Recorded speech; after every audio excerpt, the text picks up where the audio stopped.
Yo, what is up guys? Welcome back or welcome to the channel as usual. So today I have like something special for you where basically I'll break down every single little detail, including the things that the big guilds don't even want to share with you to get you prepped not only for the open beta, but for the release as well. If you watch this video until the end very carefully, I guarantee you that you will easily get 98 to 99% of the knowledge you need in this game. And what's left is going to be what you need to learn by playing, because there are some things that I will not be able to teach you if you don't play, but I'm going to give you all the information that you need to get you prepped for both the open beta and the release and to be able to make the most out of your open beta specifically. With that out of the way, let's get right into it.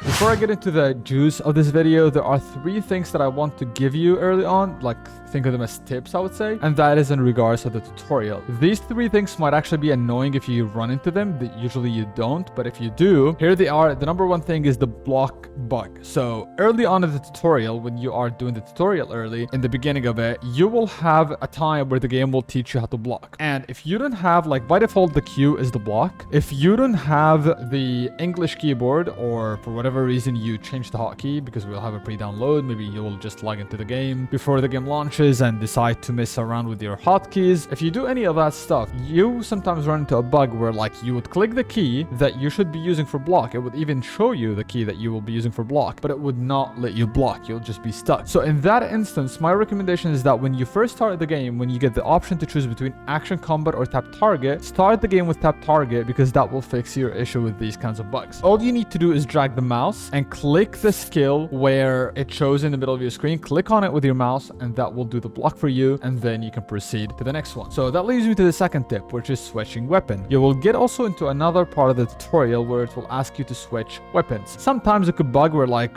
you can't switch the weapon. So like over here, it shows you the hotkey at the bottom, but sometimes it just doesn't let you for whatever reason. Same thing, keyboard issue, whatever it may be. What you can do in that instance is once again, drag the mouse into this icon over here, click on it, and it will change the weapon for you, because it will need you to change from the great sword to the bow so that you can attack the target that is above. And lastly, in the tutorial, you will get to a point in the tutorial that I'm showing here on the screen where you will open a chest. When you open that chest, you simply get all the weapons in the game as gray weapons in your inventory. So you choose whatever two weapons you want to equip, simply press B, and then drag the first weapon to the first circle, the second weapon to the second circle, and you can alternate between them as you see fit. And most importantly, make sure to open your K bar and change the skills in there, including your block. If you're a dagger user, that's a side note, equip the block from the dagger, as it will help you with the mana issues early on. Now, with all of those things out of the way, let's get into the actual guide. So starting with, we have questing, and that is your process of hitting level 50. So there are two ways of, or two things to do when it comes to questing. Obviously the main story, and then you have the exploration. Keeping in mind that exploration is very important in this game. For the sake of the open beta though, they already mentioned that they will reduce the XP drastically so that people can level up faster and make the most out of their open beta. So my recommendation would be to simply stick to your main story, do only your main story, and then whenever you get stuck, if you even get stuck, depending on how they run it in the beta, then you can basically come to these exploration quests. But do keep in mind that you need to make sure that if you have any exploration quests, whenever you get into an area, the way to unlock them, you need to basically interact with the teleporter of said area, and then that will unlock the blue quests for you once you unlock the area. All you need to do is over here where it shows you the stuff, you need to press the star icon next to the blue quest in the area so that you can pin it and be able to visually see it as well. Or you can press J if you missed that for whatever reason, and then simply like find the quest in here and press the star icon in here as well. Those two work, and that's totally fine. For release, however, because the XP will be the normal, what you should be doing is, if you're a hardcore player, once again, still stick to the story until you get to the part where you unlock the guild, and then do the purple quests alongside the blue quests. However, this is very important, and this is something that you will need to learn by playing the game yourself. You need to avoid specific blue quests, but a TLDR is do the ones that are in your way and avoid the ones that make you go out of your way. That's like the quick TLDR, otherwise I would have to make a whole guide about the blue quest. Now, second of the gear. In this game, this is like kind of not the typical gearing process of other games or other MMOs. Gray gear, which is your starting gear in this game, is still very important. And the reason for that is because you want to upgrade it still. So when you start the game, you'll start with gray gear like this, common, level 0, whatever you want to call it. So in most MMOs, this gear is just like trash. You throw it, you don't care about it. In TL, however, early on in the game, you need to make sure to level up every single gray gear piece in your inventory all the way to level 3 being the max in gray gear. So as you progress through the story, make sure to always level up your gear like this. For example, I have these 4 pieces here. Simply, you can either click this box or ignore this box, whatever you like, and let it level up like this. There is no failure. It is just a matter of RNG, how much XP you end up earning. But regardless, you just earn XP until you get it to level 3. And you do that for every single piece, including your weapons. Now, why do you do that? Because once you get your green gear, you equip your green gear and then you transfer the gray gear into the green gear. So once you equip your green gear and replace the gray one, the starting one, you can then transfer the XP from the +3 gray into the level 0 or +0 green for additional levels, which basically saves you some mats on the green item. And then you can do the same for the green, knowing fully well that green is level 6 max, and then you can transfer it into your purple, which goes up to +9, by the way. So this is basically kind of the way the game works. You always want to level up your gear to the max, and then once you exchange it for something else, transfer that level over. Do keep in mind, however, if you get like a really good piece, let's say you get a purple item and you're still sitting on a green, and that item, like the purple item, is needed and it's an advantage for you. So you equip it, and your blue gear at that time is not maxed out yet, which is level 6. Just leave it in your inventory, passively upgrade it whenever you can, and then later transfer it to your purple. But do not throw away your gear. Do not transfer it before it's maxed, because that will waste your mats and will require you to spend even more mats and solent in the future, which will be really bad for you. I hope that made sense. Third on this list is your stats. Now, with the stats, the way they made the stats work is that every milestone you unlock, 30, 40, 50, 60, you get extra effects, as you can see. So my recommendation is any weapon in the game while leveling, I would recommend you go dexterity all the way to 30, as that will make your leveling faster and a lot easier. But the only exception is if you're running great sword or sword and shield, then I recommend strength. You'll see some people recommending 30 dexterity even if you're running those, especially if you're running great sword, which is totally fine. If you're running great sword dagger, you can still go for the 30 dexterity, but I've personally noticed that strength tends to just be better. That is my own feeling about it, to be honest. But you can feel free to do either. Both are totally fine. So once you hit a point in the game, you will unlock the contract merchant exactly over here. So you will get to this point where you'll speak to this contract manager, and the game is going to ask you to pick 4 different contracts. Now, the way you should go on about this is that when you open the contract page, if you see an accessory, pick that one up. So this is how the accessories look. This is for the weapons, and this is for the armor. You can even see it if you hover on them. Pick the accessory. So let's say for the sake of this video, I'm gonna be accepting this one. I can then refresh after accepting one, and then if I see another accessory, you should pick that up as well. So try to get as many accessories as possible to be able to craft every single accessory, because I recommend crafting full accessories early on for 2 reasons. 1, it will boost your combat power more, and 2, you will be able to get mana regen, because in this game, sadly, the early game has very bad mana issues, and if you craft like 2 to 3 pieces of mana regen accessories, that will kind of help you with these mana issues. Keep in mind though, for accessories, you start at green. There is no gray accessories, and for the cape, same thing, you start at green. Which leads me to the second point. When you also get to a point where you are asked to craft gear, make sure to craft your cape first, because you're gonna have all these here as gray, but this space over here will be empty. So the first item you would want to craft is the green cape, to kind of like fill all the circles that are empty for more power as well. So that is how you should go on about it, and then after that you can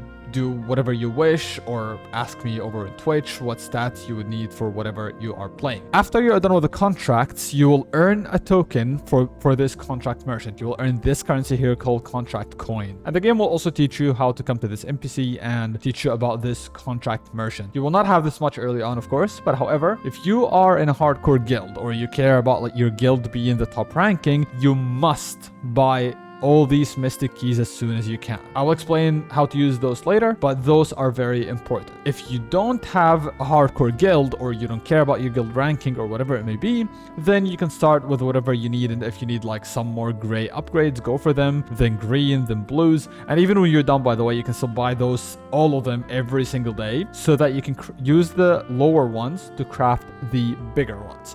And at the same time, you can dissolve the bigger ones, like the blue ones, for example. You can dissolve those to get green ones to gray one, and so on and so forth. So these are always going to be useful as long as your gear is not capped. Now back to the mystic keys. So as you can see here in this footage, when you are running around the map, on the map you will see a small circle, like white circle, and that is an indicator that you have a mystic glob in the area. That's what it's called. So if you open your map, you'll be able to see also how many keys you have on the top right. And basically when you go interact with those globs, you get some random stuff, which you can also put into your lithograph book, which I will touch on in a minute. And in some instances, you might get a pop-up in the middle of your screen, like you see over here, which will basically indicate that you found a bigger glob, which does not consume a key. What you need to do is open your map. You will see an area that is highlighted in blue, and that basically gives you like an indicator of the vicinity that you need to look for that RNG glob. Keep in mind, they spawn always in the same places once you get to know which one is which. But generally speaking, you run around that circle until you get a notification that you're close to it, and usually it's on a high ground. Now, after you got those pieces, sometimes, or a lot of the times, you get things that you can feed into your lithograph, which takes me back to the lithograph book once again. So in the lithograph book, you can fill these lithograph books to earn rewards. Do not feed anything in here outside of green, gray gear that you don't need, obviously. But anything green and above, do not feed it unless you know what you're doing. Because sometimes, let's say, for example, you have green item, you could use that for trading, whether on your green gear, or you could also use it on the blue gear if you have the same trade. And you can go back and refer to my trades video. I had a trade guide made so that you can check and learn how that works. Now, after you're done with these gray ones, you get these rewards. Another thing to keep in mind is that for the accessories specifically, you will get to a point in the game where it will ask you as an appendix, it's called appendix mission, to basically make one full collection. So it will take you to this quest here where if you craft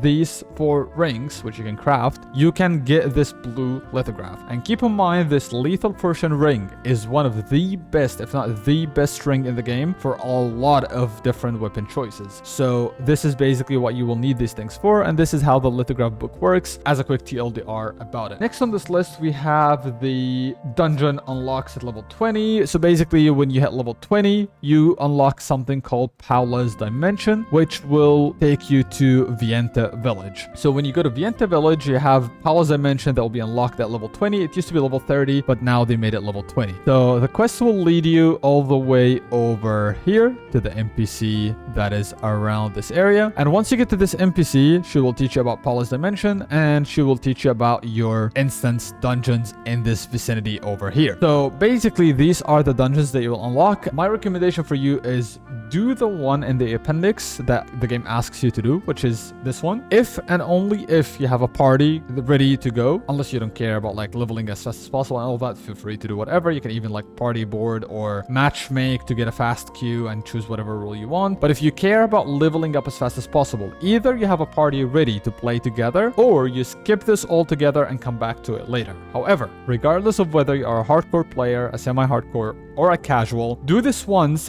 and don't do more. Because doing a dungeon, once you open a chest, you consume these tokens here, the dimensional contract tokens, which you can save up to 4,500 maximum. You can do the dungeons as many times as you want, but once you open a chest, it consumes this, and once you go into the negative only once, you will not be able to open any chests until the next day, which means you can run the dungeon but not earn the reward. So the reason you should run this only once, the level 20, and not touch this ever again until level 50, is to save these points to make use of them on the level 50 dungeons, as this is going to be your main, or one of the main ways to grind your end game purple gear. So keep that in mind. After that, now you hit level 50, you got everything needed. So let's talk about the contract. Now, contracts, we already explained how they work, and my recommendation, same thing, do not touch the contracts unless you are absolutely gated and you have nothing else to do. And even then, I would recommend you still go and do the blue quests, as we mentioned, the exploration quests, and keep in mind that even if you hit a wall, you can always go to a higher zone that you didn't reach yet, unlock the teleport point, which will unlock the blue quests for you. But I recommend in those instances, if it's like a little bit high for you, take some friends with you or guildmates or whatever, so that you guys can grind together and level up together. But if, let's say, you hit a wall and you can't do that, simply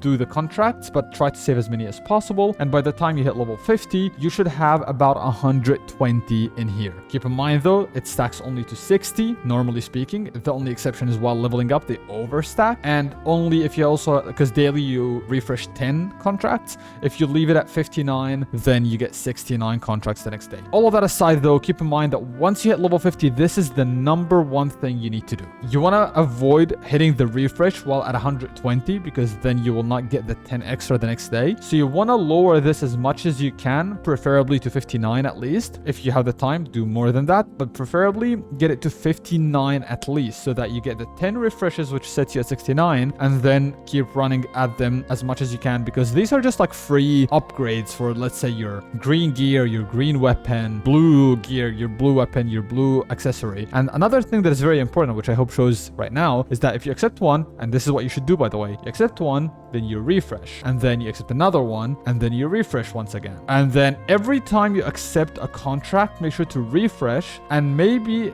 if you get lucky, you will get a bag. It should be like a purple icon. Sadly, I didn't get it right now to show it, but it's a purple bag. It gives you like some kind of RNG. Try to always take those whenever you find them, stack them, and open like 10, 20, 30 in one go, because those can yield very good results, and in some cases, business slot items even for you. Contracts aside, tier 1, as I mentioned, is going to be mostly your grind. I'm not sure if we're going to have challenge even in the beta, let alone tier 2, but tier 1 is going to be your main grind. This is where you get most of your gear. You need to figure out what you are aiming for and get the gear from the tier 1 dungeons. Outside of tier 1 dungeons, you will have also traits. So as you unlock items, we touched on the traits earlier, like just as a term. So as you unlock an item, you have traits that you need to unlock as well. Now keep in mind there are 2 systems for traits. I'm not sure if we're gonna have the new system, but I'm gonna still like showcase it real quick, which you can still see in my video. So basically, if you have this icon over here, or here if you don't have a trait, you can simply click on this and it will ask you to choose a trait based on the unlock stones you have. This is in case we have this system in the beta. If we have the older version, then I would recommend you go back to my trait system, but a quick TLDR is if you have an item you want to unlock a trait for, you need the exact same item with the trait you want to unlock. Now, if you want to level up the trait, then you need any item. In the case of weapons, you need any weapon that has the trait that you already have and you want to level up, and that weapon needs to be either the same tier, which is like purple, or 1 tier lower, which in this case, for example, blue, and then you can try to level up. But if it's 1 tier lower, you get only a 10% chance to succeed, and if you fail, it increases this blessing, which you can use later for a guaranteed upgrade. I know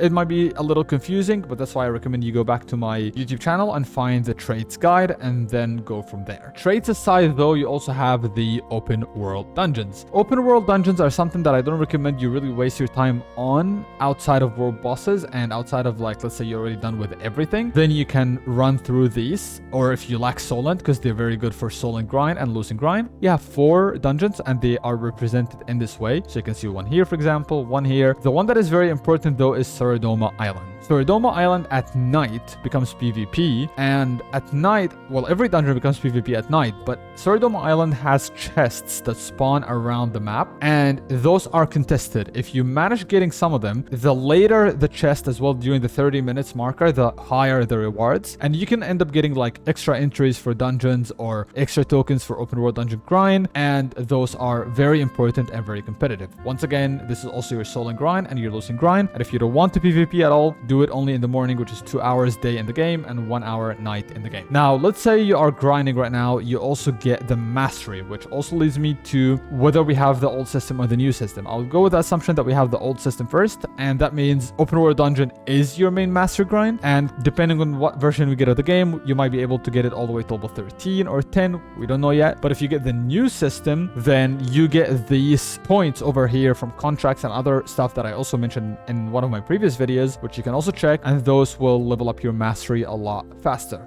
Regardless, open world dungeon is still a very good place to go to if and only if you already did, like, let's say your dungeons, all that kind of stuff. Mastery aside though, we also have the events. Events entitle GVG, which happens every 3 hours. As you can see here, for example, this one happened in 1, 2, 3, and then you have also peace events and Dominion events. Dominion events are like these kind of PvP events where if you join, you get pushed into one random alliance out of red, blue, and green, I think. And basically you PvP with random factions. You don't see the name of enemies, they don't see your name, you don't see their logo. It's kind of like to avoid Zergs and all that kind of stuff, and also it's a fun little PvP event. If you don't want to do any PvP, just go to the peace one, and also the GVG is for your guild if you want to do that. Alongside those events, there are also world bosses, which are also come in peace and PvP. Now, a few tips when it comes to these kinds of events. First of all, while leveling, the beta is not an accurate representation of how fast these events unlock or how fast you level up even altogether, but for release specifically, as you are leveling up, these events are going to be locked behind Milestone. Milestone is a system that this game has, which basically shows you what event is going to unlock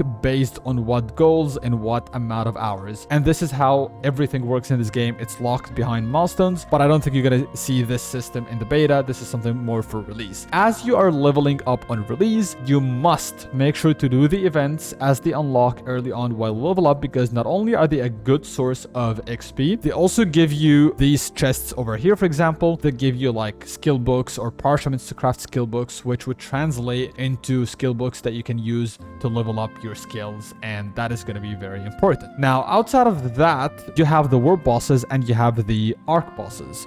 So my recommendation or my tip for this is always find a PvE boss that you guys need as a guild, because this loot is gated behind the guild system. You can still participate if you don't have a guild, but you can't get the item as it must go to a guild, and then it goes to the guild storage, and then whatever guild system you have, you decide how this guild loot is going to get distributed, whether it's guild bosses or world bosses. Now, my recommendation here is to go to a peaceful one that your guild needs, like majorly a lot of people need it in your guild, and then once you're done with the peace, if you are the PvP person, go to the PvP one. The reason I say this is because for peace events or peace world bosses, you can only do one, because there are gates that open in place of each boss in the area that it shows you on the map, and you can interact with one of the gates to enter before the first 5 minutes mark. So let's say, for example, this one is happening at 7 a.m. Then you have until 4:59, like 4 minutes, 59 seconds to be able to enter. The moment it hits the 5 minutes mark, the gates will close and you will not be able to do any other PvE boss. That's why you need to find one of those that you want to do, get into the gate as soon as possible before the 5 minutes mark, do the boss, leave, and then go to the PvP ones, because those are more competitive. And not only are they more competitive, you can try to also kill the enemy guilds to get more chances for the loot yourself. And most importantly, if there are multiple PvP bosses happening at the same time, you can attend every single one of them as long as they are up after you take one down. So let's say, for example, this one is excavator over here. Let's say you go attend that one, the boss is down, and by the time this boss is down, this one is still up, then you can go do that one as well. But PvE, you can only do one as long as you enter the gate before the 5 minutes mark, and then move to PvP if you would like to do that. This is in terms of the world bosses and the arc bosses. Keep in mind, world bosses, as you can see, happen at different intervals during the day, both peace and PvP. Arc bosses, however, we have 2 arc bosses in the game. You might see one of them or both of them in the beta, but for release, they happen every week. One of them happens on Wednesday and the other happens on Saturday, but that is only on Korean servers. We don't know like if global will be the same days or not. Outside of all those things, we also have Siege, which is bi-weekly, and Tax Delivery, which is bi-weekly. I'm not going to touch on those though, because we're not going to have them in the beta, and I will give you an updated version about them closer to release in case any massive changes happen with this. Now, I think this is it for almost all of the systems. I don't think I've missed anything. There's also cross-server PvP, which is tied to Boons and Rifts, which reminds me we need to discuss Boonstones and Riftstones. But either way, I'm not going to discuss the cross-server PvP because it's not going to be in the beta, and I will make a video about it later down the line. However, for Boons and Riftstones, these are going to be available in the open beta, and basically Boonstones and Riftstones are the same thing fundamentally, with one minor difference. So for Boons and Rifts, whenever you go compete one, now the way this works is it used to be zergable in the past, now it's only 1v1, so you need to apply beforehand to whichever one you want through the occupation. And as you can see here, you get 3 choices to apply to, and then it decides based on your guild ranking. If nobody applied to it that is higher than you, if 2 guilds apply to it that are higher than you in ranking, they get to, let's say, compete for this, then it takes to the second, then the third, until you have one that matches your ranking that nobody is applying for outside of other people that are in your ranking. So you end up doing 1v1 for the boon or the rift, and you basically get, if you end up winning, you get this, for example, stat for every single member in the guild, which is heavy attack chance. That's one of the best stats in the game. You also get these every hour, which are resources for your guild, and this is where the difference comes in for the rifts and the boons. Boons are the exact same thing as this, but the riftstone, what it does as well is it gives you access to 1 boss every single day, like guild boss, only for the guild. The loot is only for the guild every single day until the next riftstone where you have to compete again. So if you win the riftstone, let's say this one is for Kuwazan, so this will give you access to the Kuwazan war boss in case your guild needs that one, for example. So every single day, you just go to this stone, interact with it, with your guild, get in, do the boss, get out, and do it again the next day. That is how riftstones work. And you would need to see which riftstone you want based not only on stats, but also on loot, because if you win it, you'll be able to get the boss. So you need to see which riftstone matches the boss that you would like to do as well. A quick few things that I forgot to mention, by the way. I thought I would still add them for you towards the end so that I don't leave you out on anything. When it comes to the Mystic Glob keys that I discussed, those are very important because of the fact that they earn a contribution, and that is for your guild. Same thing for contracts. The more contracts you do, the more contribution you get, which is also good for your guild. And open world dungeons, whenever you do not have anything to do, simply grinding them once again earns you more contribution, which is also good for your guild. And lastly, the guild systems, which I completely forgot to touch on, which I think is very important for guilds that want to compete, is that you have these guild contracts. This one is once a day. This one is also once a day.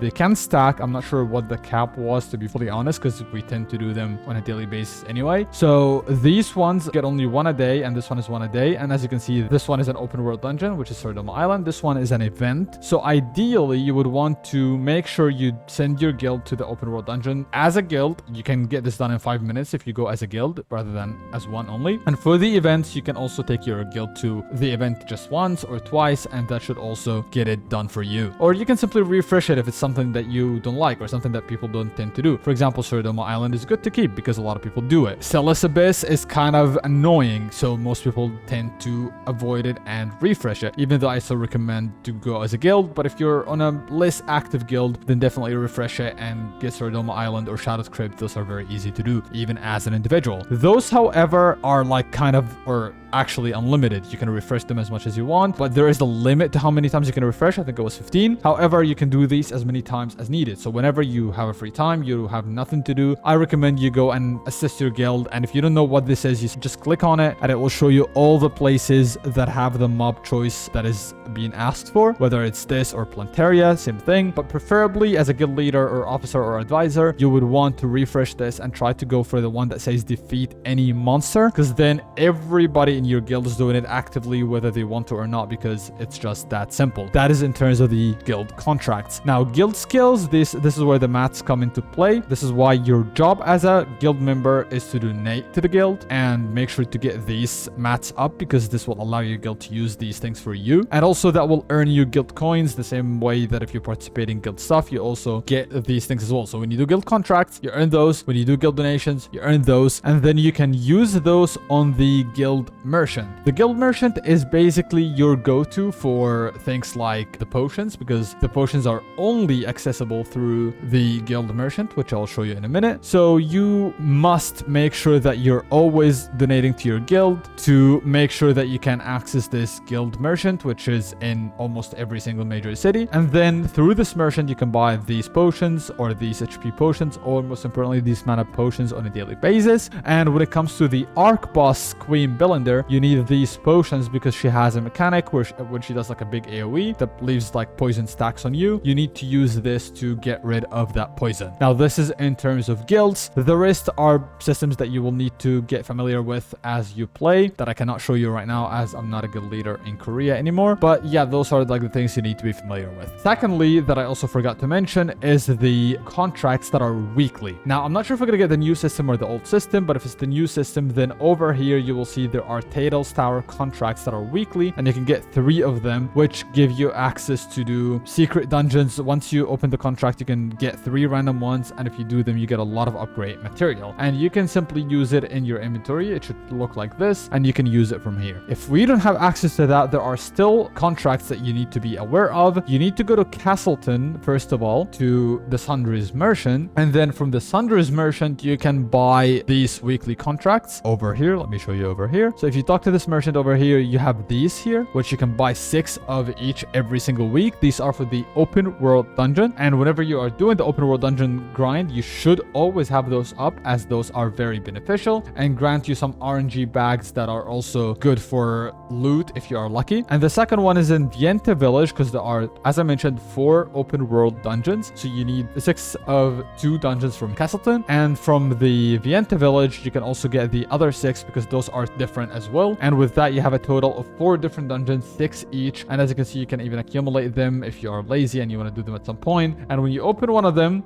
you can also refresh it if, let's say, it gives you something you don't like. You can refresh it, but overall they give you these over here. This one is the RNG bag. The more you stack, the higher the chances you might eventually get like even business law items that you might need. And for these are like, think of them as pity coins, and when you have 80 of this, you can then craft whatever you need that you couldn't get with these tokens out of the open world dungeon stuff. Like, let's say we're eyeing any item that exists in the open world dungeon, then you can just craft it from here using those tokens. I sadly don't remember which ones exactly are available as options, but regardless, you can then craft them from here. And oh yeah, here, okay. So you can craft them from the materials here. You can choose the weapons you want or the items you want, whatever you want out of the open world dungeons using these 80 tokens. So keep in mind, whatever open world dungeon you do, whatever open world dungeon contract you do, as long as you just get the 80, you can craft any of your choice over here for the items that you would like to get. And these chests are not RNG. You choose the item from the chest